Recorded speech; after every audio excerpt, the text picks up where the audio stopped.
Today's topic, I hate that shirt rule. Root cause, holding on to things and relationships out of habit or fear even when they no longer add value. आदत या डर के कारण उन चीजों और रिश्तों को पकड़े रखना जो अब कोई वैल्यू नहीं रखते।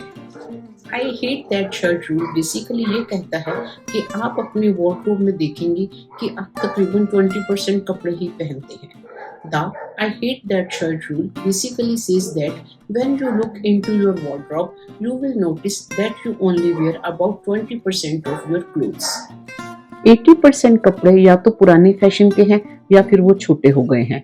कुछ इतने फैंसी हैं कि पहनने के थोड़ी देर बाद ही हम अनकंफर्टेबल हो जाते हैं।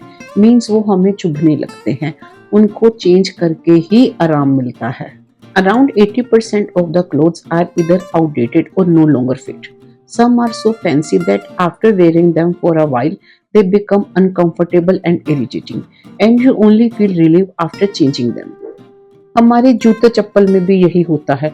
कुछ यूज ना होने से पड़े पड़े सूख जाते हैं, फिर वो मेंड नहीं हो सकते। The same happens with our shoes and slippers.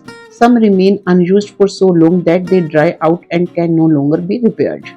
हम अपने घर का वेस्ट, रद्दी टाइम टू टाइम निकालते ही रहते हैं, नहीं तो हमारा घर कबाड़ खाना बन जाएगा।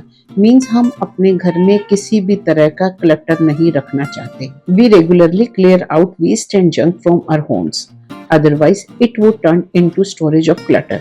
We don't want unnecessary clutter in our living space. तो फिर हम क्यों जिंदगी भर रिश्तों का बोझ या फिर क्लटर लिए घूमते हैं?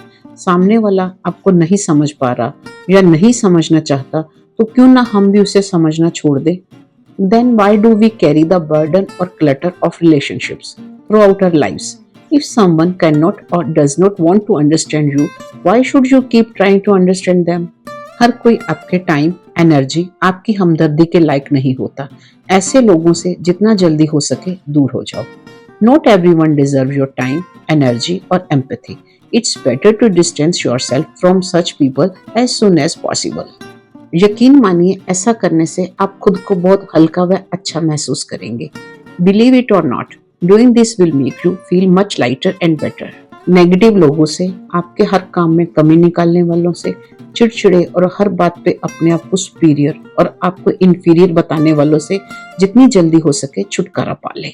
Free yourself as soon as possible from negative people, those who constantly criticize you, stay irritable, and try to portray themselves as superior while making you feel inferior. मैं बस यही कहूंगी कि अगर झुकने से रिश्ता बच जाए तो जरूर झुको, पर अगर हर बार आपको ही झुकना पड़े तो रुक जाओ। I would say if bending a little can save a relationship, then do it. But if you are the only one who always has to bend, then it's time to stop. जिंदगी बहुत छोटी है, इसलिए जो अच्छे इंसान हैं उनसे अच्छे रहें, जो ना समझ में आए उनसे दूरी बनाना ही समझदारी है। Life is very short, so be good to those who are good, and it's wise to maintain distance from those you cannot understand. Be selective of people you want to spend time with. Thank you.